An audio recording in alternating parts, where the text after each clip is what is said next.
Assalamualaikum warahmatullahi wabarakatuh.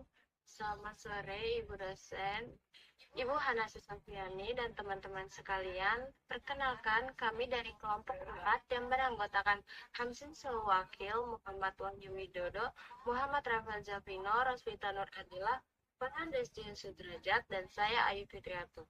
Pada kesempatan kali ini, kami akan mempresentasikan materi pembangkitan kode antara pada mata kuliah teknik kompilasi.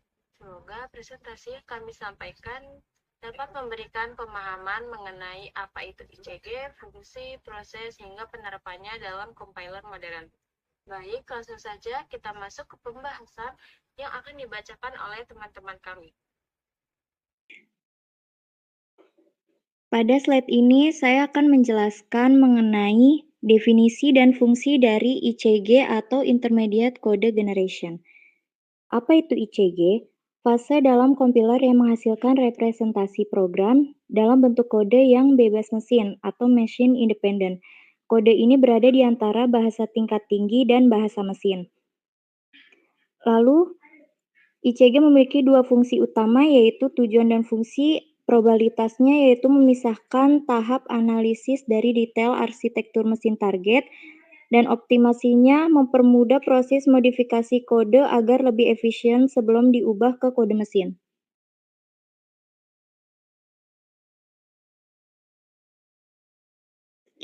Pada slide ini terlihat posisi ICG dalam proses kompilasi.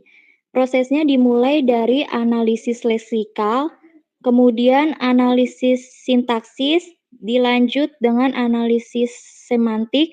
Setelah itu, compiler menghasilkan kode antara atau ICG. Kode tersebut kemudian dioptimasi agar lebih efisien, lalu di tahap terakhir diterjemahkan menjadi kode target atau bahasa mesin yang dapat dijalankan oleh komputer.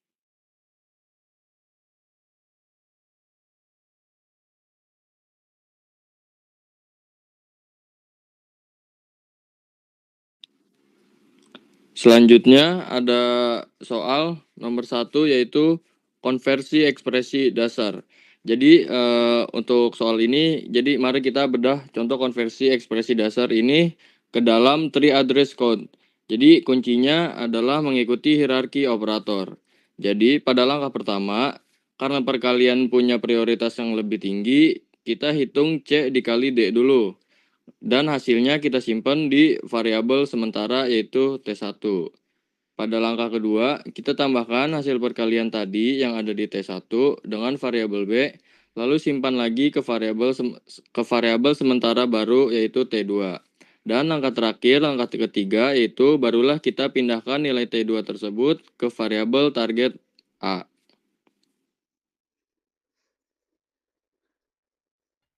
Ya. Oke, di sini X sama dengan buka kurung Y dikurangi Z tutup kurung dibagi buka kurung A ditambah B tutup kurung.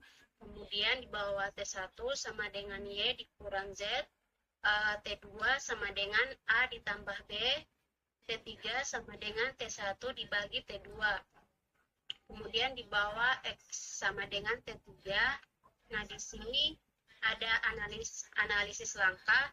Selesaikan operasi di dalam kurung pertama, selesaikan operasi dalam kurung kedua. Kemudian dilakukan pembagian hasil keduanya.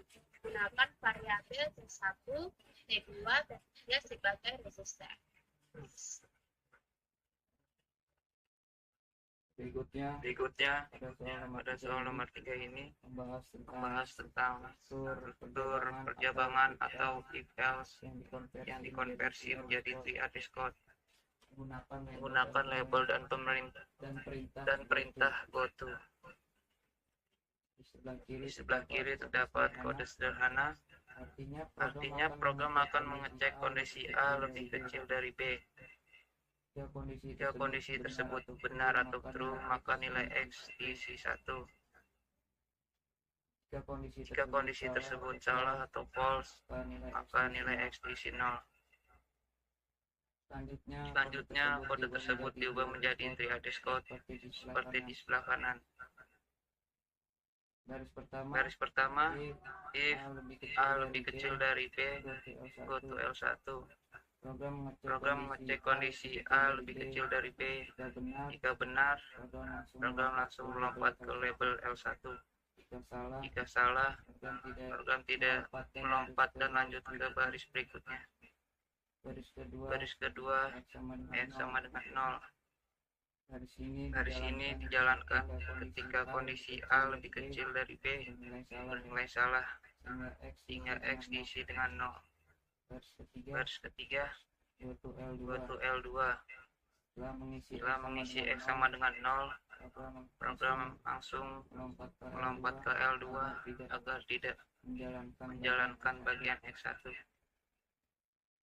Label L1, L1.2 X sama dengan 1. Bagian ini hanya dijalankan jika kondisi A lebih kecil dari B bernilai benar, sehingga X diisi dengan 1. Label L2, L2.2 dalam buka kurung next statement. Label L2 merupakan titik pertemuan kedua jalur percabangan. Kalau kondisi F selesai diproses, maka program akan melanjutkan ke instruksi berikutnya. Next. Nah, di sini ada implementasi di dunia nyata. Java bytecodes, Java tidak langsung ke bahasa mesin, melainkan ke bytecode tutup buka kurung titik kelas tutup kurung. Inilah kode antaranya yang membuat Java write on run anywhere. Nah, dan kedua ada LLVMIR.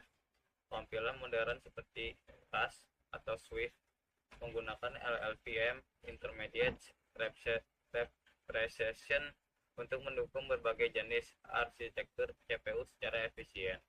Dan yang ketiga ada analogi seperti bahasa Inggris dan pertemuan internasional peserta penerjemahan dari bahasa ibu ke Inggris ICG. Lalu pendengar penerjemahkan dari Inggris ke bahasa mereka sendiri.